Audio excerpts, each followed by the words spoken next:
My name is Kgalagadi and welcome to our series of the world-renowned Kgalagadi area or Kalahari area, and specifically the southern 20% of the greater Kalahari area, which is about 1 million square kilometers and starts at the Orange River right behind us and goes all the way up to the equator. In Joe's camera, we're going to share with you all the information behind the camera, in front of the camera and around the camera. Welcome to Joe's camera, and specific the Kgalagadi Photography series, a series that is made to ensure that the Kgalagadi remains one of the most beautiful spots on earth to photograph. It certainly is one of the most aesthetical landscapes in the whole world, and everything we do in this episode is to improve or sustain the environment and the people around it. So a typical trip to the Kalahari, we will start with a serious packing, probably about 2 days before all the bags are loaded with all the batteries and the chargers and stuff. We'll pack, and then we'll either hit 2 roads, either through Kennard Bronfley from the Cape, or we'll go to Springbok, which is my preferred route, stay over in Springbok, and then hit past Pofadder all the way to Kaimus, Kakamas, Uppington, until we hit one of our famous little towns, or one of our favorite towns, the town of Askam. And then we hit towards Malopo, turn right at Andriesville. And like when you head towards the Kruger Park and you can see the gate, the Kalahari is exactly the same. Adrenaline start pumping, and there's a feeling that you can't describe.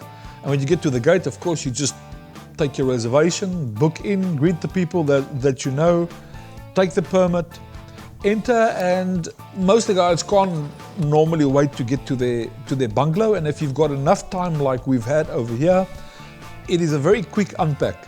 So the unpack is actually called throw out. So you'll throw out everything that is not camera or camera related. Try and set up as much as possible. The con people would then take the afternoon or take the time to set up the cameras. What I do is I just rush back into the first water roll and start setting up the cameras. But what we do is we have to deflate the tires, and everyone knows what their preferable pressure is. Mine goes down to about 1.4. I don't like to go less than 1.3, 1.4 because the vehicle stays a bit loaded. I don't offload everything because I travel from camp to camp, and then it's guns blazing, tripods on the window, bean bags ready, and then we hit the road. So this is the typical picture. If you stay in the bungalows and you don't stay in the campsite, this is what it looks like. You'll get into the vehicle, drive past the campsite on the right-hand side. These guys that camp on the right-hand side here, they normally know about every person that's in the park because you drive right past them. It's not my favorite spot.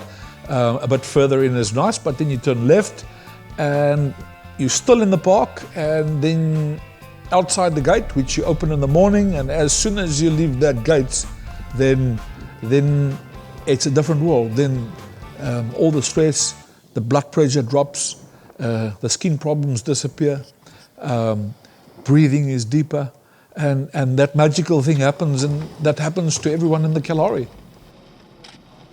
And then we fast forward the camera a bit and turned around at Melkvlei, and as we turned around, we saw the 2 cheetahs next to the road. We've looked at the cheetah with a cub, and that was hunting the springbok, and you could clearly see that the cub was actually interfering with the hunt all the time. And that's what happens, and that's the negative and the downside of the cheetah once they start getting cubs, is it is so open in the riverbeds and the valleys, and indeed in the inner veld, but more so the disadvantage in the cheetahs that hunt in the riverbed, because it's quite open, and even if they sit in the shade and they think they are hiding, you can see the silhouette. So what we had in this specific instance is where the male-female cheetah was hunting, and the 2 cubs were playing behind her, and they're not really listening. So every time she's in a good vantage point and they just move, the springbok or the steenbok would see them and alert them, and therefore the amount of kills is radically reduced. What happened is when we drove past and we came back, we saw that there's only one female cheetah and 1 cub, and we thought this jackal that you see hanging around the cheetah was actually the one that killed the the second cub, but it's actually, we found out that it was one female cheetah with 2 cubs and another female cheetah with 1 cub that's operating in specifically the same area. And when the one moved away 30 minutes later, the other one was also hunting. So the female cheetah with the 2 cubs either moved to the left, to the right, or to the back, or she killed something for that matter, and the other cheetah with the 1 cub took over at exactly the same spot. So these are the raw images that we've selected because they're right on the edge, so it's quite clean images and we can make most. And on the editing suite, this is the image that we've picked, or one of them. And Harris just cropped off the right bush on the right-hand side and a bit on the top so that we stick to the 1/3 rule. You can make it a black and white, the plugin that you prefer. I like the one that's cropped a bit and into a panoramic style of photo. And once again, you can black and white that. You can gradient filter it on top. If you're good with Photoshop, like Harris done here, he's put some clouds at the back and then made it black and white. And then you can play around with a chrome or a darkened subject like that. When the two get together like this, you know, that's obviously what we want. You can put clouds at the back, like Harris has done a composite for us like that. And if you do a composite like that, it works very nice with the black and white because of the clouds on top. And that's one of the other images we do is it allows itself to fade out and to do some fine art images, which you've already done, like over here, and it's already selling. So these are the ones like that we've done already. They're already in the gallery as A5s.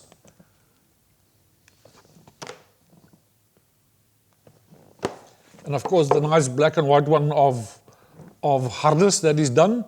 And these ones are already selling quite decently in the gallery over here.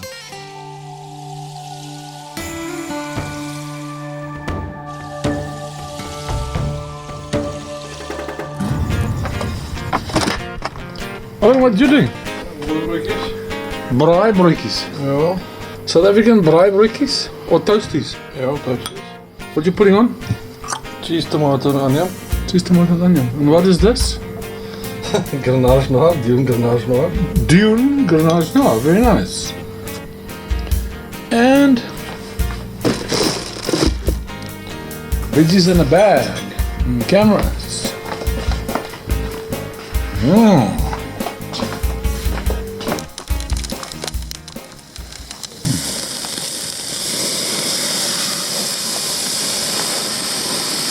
Got ourselves a nice run steak done by Harry.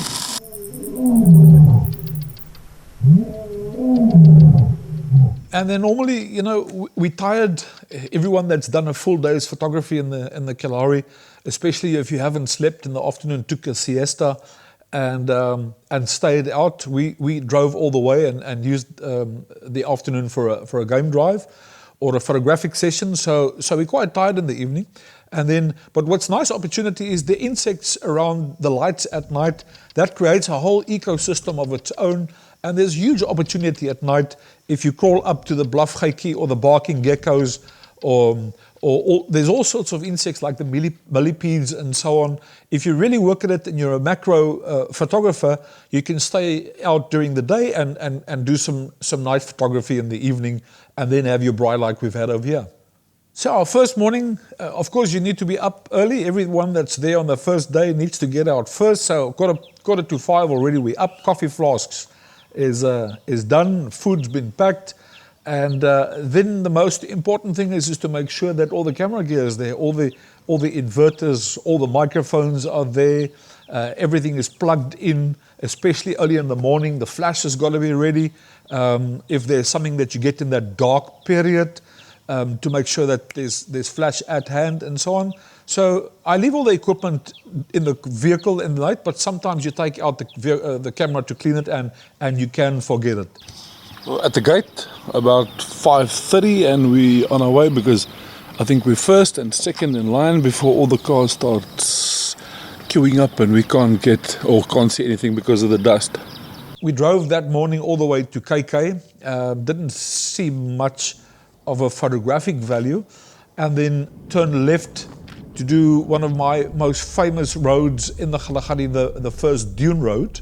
And of course, what happens in the dune road after you've had the first rains and the follow-up rains is the absolute Eden of Africa, where the desert just 3 weeks before was just sand, red sand, and specifically the dune roads. And now we were greeted with all the flowers, the cat's tails, the double keys, and all of those flowers that you get that changes this Kalahari into an absolute floral kingdom. And on the dune road, especially if it's cool, if it's in the morning or it's cool, it really is probably the most underrated pieces of photographic scenery. And this is the images that we got during that morning. Of course, you got the flowers, the double keys in the background that makes great backdrops for the Gemsbok. It is very, the most honey badgers I see in the Kalahari to photograph is in the dune roads, specifically when it's cool. And these are some of the landscapes that you can get on the dune roads.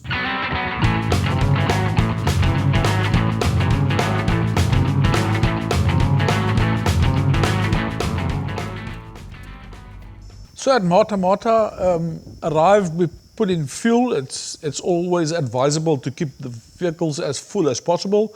And then go down to the tented camp, which is just about 5 kilometers outside of Mata Mata. You go down off the main road and down where the Old River is visible, and then you get the Kalahari tented camp. That's the office on the left-hand side, or the manager's accommodation.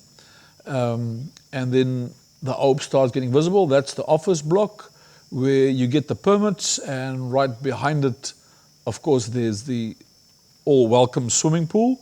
We've got chalet number 15, which is the one right on the edge, and all the way to the right, we've got open area, open terrain. You can see over here, you've got the fenced area to park the vehicle in and not leave, because it's quite dangerous. Outside of the fencing area, the predators actually roam, and they lie right next to it. That's the Old riverbed that you view down from your porch or from your stoop, and the whole of the Old River is visible right from the bungalow. And this is the wilderness area that you're not allowed to walk in, and that's the entrance area. And of course, Harris was busy cooking or preparing us a typical tinned potjie for the afternoon. What's beautiful about the tented camp is this view. It's like Urikaruus. It is just wider, and what is better than watching the sun set? And as soon as the sun went down, we were met by millions of flying ants or termites, and the geckos didn't know what happened. It seemed to be Christmas. They didn't know how much to eat. We tried to get some shots with the flying ants and the star trails to mix it up. I think we'll get it right next time around, and old pal was busy doing some night photography. And that's another good opportunity in the Kalahari and the camps. Of course, although you've not got freedom to go outside and pick your foreground interest, it is there are some opportunities to do some star or astro photography while you look at the day's work and do some editing.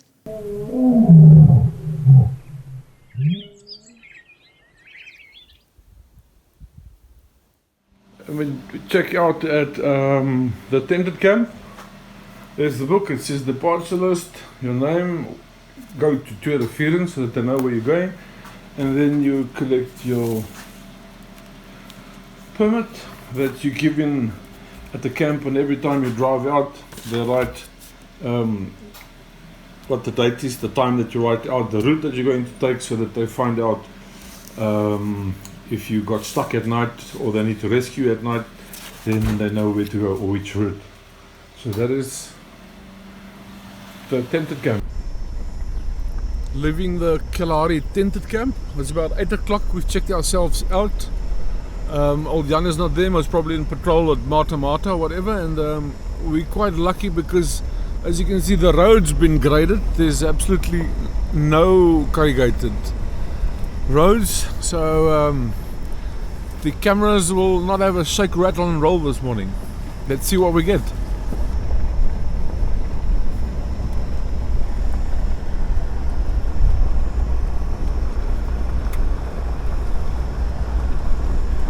And this is the Old riverbed, And Mara camp is at the end on the Namibian border, and then the Alp flows down here. It's about 5 kilometers down. The camp's about 1 kilometer up, 5 kilometers down, and it goes all the way where it meets Twee Rivieren, where we're heading towards the Malopo River.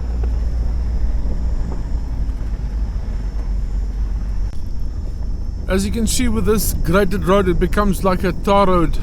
Paul, will you just look at the trees for the owl? I see there's some people that turned around there because it's like cool for them now.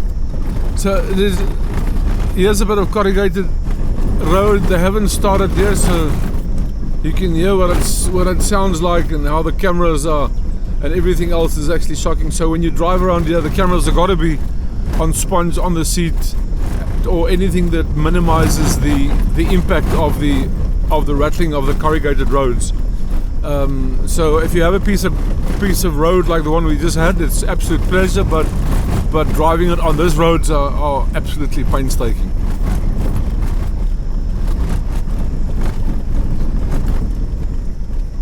With this roads as well, you can see that they've been graded lower than the riverbed, or most of it on the side. On the left there is where the lowest part of the riverbed is, so if it rains they can fill up with a lot of water and so on, but luckily it's not a clay mud, it's just sand, so there's no real 4x4 off-road problem that you got over here. But this is really a challenge to get this road maintained, to get it to the quality of the Kruger National Park's qualities, where they probably have the best gravel road builders in the world. Now this is the tree we've been photographing the bee eaters from, and down there is where the nest was that they took the food in. But like you can see, we don't see the bee eaters this morning, but there's 4 of our jackals standing there. Like everywhere else, they're in big groups, looks like a family, and I wonder how long this bee eaters chicks will survive in the nest. If they see the bee eater feeding them, the jackal is very, very clever. It will just eat all those chicks. And it's always good to see the giraffe, a very successful species. Remember, we're all fighting for the lion and all these things that are endangered and so on. But the giraffe actually stopped existing, or they were hunted to basically extinction in the Kgalagadi, and they were reintroduced by Elias Risch at quite a confrontation between him and Anthony Hall Martin that apparently did not believe that the giraffe would survive, but Elias Risch stuck it out, and today the giraffe are quite successful, and there's some very nice opportunities, I think, that still must be taken by photographers. Of course, they prefer the grey camel thorn, as you can see over here. They love them, and you can see how they've eaten them, and some have thought that they're probably doing a bit too much damage on the grey camel thorns. I think there are some research done on it. But all in all, there's some great opportunities, especially on the red dunes with the giraffe.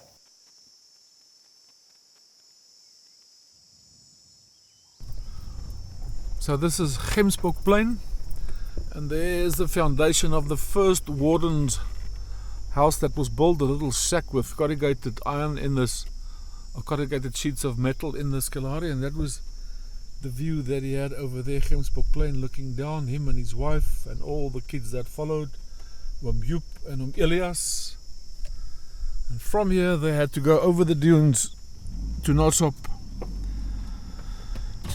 into Botswana, over Namibia, and control this park. Twee Rivieren didn't exist. And in front here we've got a plaque for the world famous Professor Fritz Elof, and a very nice agama celebrating his monument over there. You see it there? Yeah. Professor Fritz Elof, the chairman of the Parks Board, but he was also the chairman of the World Rugby Board and world renowned ecologist and scientist.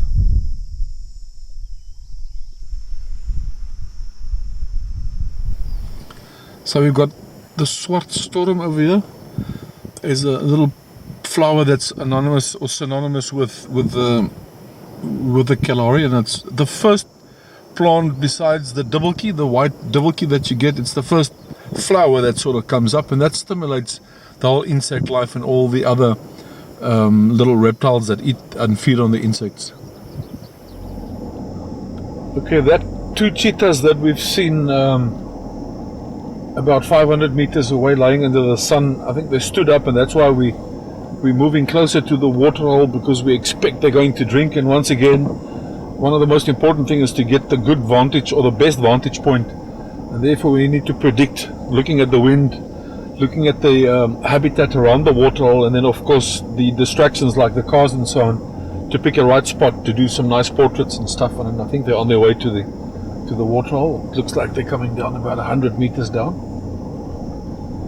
And if we can position ourselves at the waterhole over here, there's this KK, which is the artificial waterhole, just about 300 meters up from the deep waterhole where we had the lion drinking and where the good bird photo opportunities are. So let's take position here and hope they're going to drink right next to us.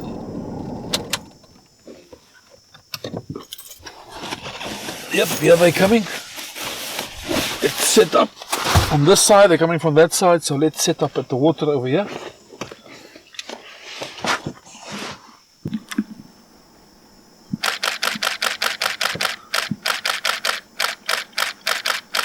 It doesn't always pose for you, so you must make the most of it. Here we had them, like you can see, drinking side on, and this one over here, the one is drinking with its back towards us. But here, the lighting condition, I see there's very few people that use a flashlight or a strobe to just fill a bit of the shade. But today's ISOs are good enough to dial down 1.5 or so, and still get some good pictures. So the pictures over here where they drink water is like record shots, nice to have, and one should make the most of it. Once again, with this specific, even a 300mm lens, a 2.8, like in some of the images over here, 2.8 300mm Nikon lens was used, and also a 200 to 400 Nikon lens, and I think a 500 Nikon and a 200 to 500 Nikon zoom between of the pictures, and we will see later on at the editing suite which one is which and how they come up. But we were 5 people photographing from 2 vehicles this specific cheetahs. And this is when the sun shines from the different direction. You can see it's much better, so it depends whether it's the morning or the afternoon, and you get some quite nice reflection and so on in the water. Of course, the rocks are a bit distractive, but much better than lighting from the other side. And here you can see they've had enough, and they're going to stand up and they're going to rest further. Although they're quite aware, they're thin, they want to eat. It is not. I found it's not their choice to with a full stomach to go and hunt. So we expect that these guys are going to rest. If the opportunity arises, they would grab something small, but it'll be a while until they hunt now. There is about 200 to 300 or maybe a bit more cheetah in the Kgalagadi Transfrontier area, and we have about 1.5 times more females than males. Scientists like Gus Mills and these guys say, and it's because of the heavy predation on cheetah males, as they are the lowest in the pecking order when it comes to the predator cats. A jackal is no match for a cheetah, but it takes chances, and it actually uses the cheetah very well to get food, because it knows exactly when the cheetah is hungry and it's on its hunt, and it will stay with the cheetah if it doesn't leave too far out of its territory. That's the jackal, for instance. The male cheetahs roam in about 1,000 square kilometers as well.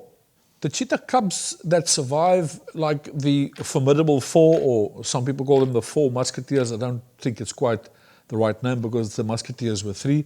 But the 4 young cubs, you know, the story about the 4 young cubs, why they're so successful as big cheetahs, are that as soon as cheetah becomes 2, they form a formidable pack, and they can bring down quite big Gemsbok and hartebeest and eland if they go for it. The 4 at Mata Mata is a very funny match-up. 2 of the cubs were brought from, I think, Repit's area all the way up to Mata Mata, and the two cubs joined the mother with a one cub and mata, and that's how they became the four formidable cheetahs. I would like to see how long that lasts, because after 18 months, the cheetah is adult, the cub is adult, and it should start picking its own territory. In this situation, the four adult cheetahs have been together for more than, I think, or close on 24 months. So as soon as they start mating, I'd like to see whether that four is going to still stay together. So using the light conditions that we had with the cheetah now, there are times that the backlight are very good opportunity, and here you can see I have to prepare. I could see on a distance that there was something at the back. Something just tells you that it's not the normal thing on the road. Even though there's only one vehicle, I knew that in front there was a line because of previous spottings, and there he was, magnificent mane, and good lighting at this stage with the clouds in front of him, nice diffused light, and a couple of yawn shots, not that good, but the characteristic and the personality of that lion is just, to me, very special. It is so calm and in charge of this area that you can feel it. I mean, here the cat-like behavior of the lion almost makes you fall in love with it. You can play around with the lens. I mean, here he's at least not sleeping in the sun. You know, he's still making some character in his face, and especially video clips. I mean, this is beautiful behavior. You know, licking himself like the cat at home and so on. So there are opportunities. There's a nice look, stare in the eyes, and with a bit of full flash. If you use that, we don't want to upset them or, you know, damage the eyes. But then, you know, we knew that he's going to stand up, and I was hoping that he was going to go over to the other side of the road and get some. As a matter of fact, it's like a godsend, because I was hoping he was going to go to that ridge and wait for the sun to go down, and that's exactly what he did. He walked over the road, sat on the ridge, and unfortunately, you know, we can't wait for the light to go down that low to turn orange, but I was waiting for a silhouette image to burn his mane and the three thorn and the grass and so on, and that's about exactly what we got, but not perfect. But an image like this is obviously made for the post-processing, and I knew what we can do afterwards. So let me quickly take you to the editing suite and do a screen record with a bit of bad sound quality, but this is what I envisaged at the end. This is the line that walked across the road. It's getting extremely late, and about 5 to 10 minutes before we should turn around. Most of the vehicles have turned around already, because you cannot predict that there's going to be a good light, because as you can see, the lion is moving towards the horizon, and it's much too early for that to start coloring, and we had to get back to the camp. So all I hoped for is to get to the ridge there and to get some exposure on his mane, or overexposure of his mane, of course. And I wanted this grass, because this grass, I know if the sun comes from behind and it starts coloring, it leaves a very nice texture and very similar to his mane. So what he did is he started walking into the sun. You know, that's very difficult to take pictures like that. If it was an orange sun, it would have been a nice silhouette and so on. You couldn't do much with that, even if you take 4 or 5 stops down. It is just a burnout image. So I waited for the sun to just go down. It was still too high. He walked and he stayed on the embankment, and then he lied down, and it was not good. There was a grass in front. There was none of the white grass, so I had to get the right vantage point. Move a bit forward, move a bit backwards. Here, what I've done is I've compensated about 4 stops to not have this in the foreground all dark, and it stood up, lied down again,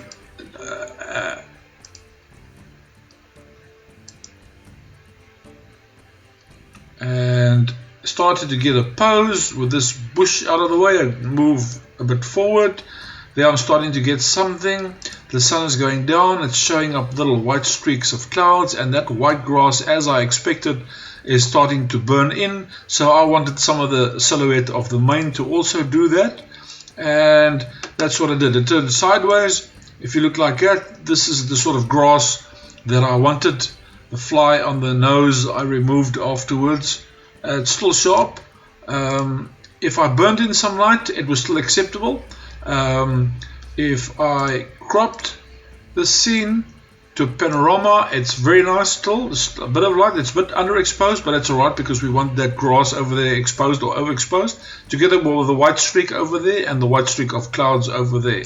So all in all, fine, but to me the main image was then a silhouette-ish one with some color still at the back and the grass burned in with the line and the silhouette, and it's quite acceptable. I wouldn't have taken this picture if I didn't expect exactly this probability to occur. Right at the second I had to leave, and of course if you could stay a half an hour later to 45 minutes, this clouds would have been orange or red, as well as the grasses and the edges of the mains, but some you win and some you don't. Well, thank you for joining us on Joe's camera, specifically the Kgalagadi series. Hope you found it interesting. Sign up. Remember to join us on our Vimeo channel, on our YouTube channel, to make sure that we can keep on traveling and keep on bringing you the visuals of the most aesthetic place on earth.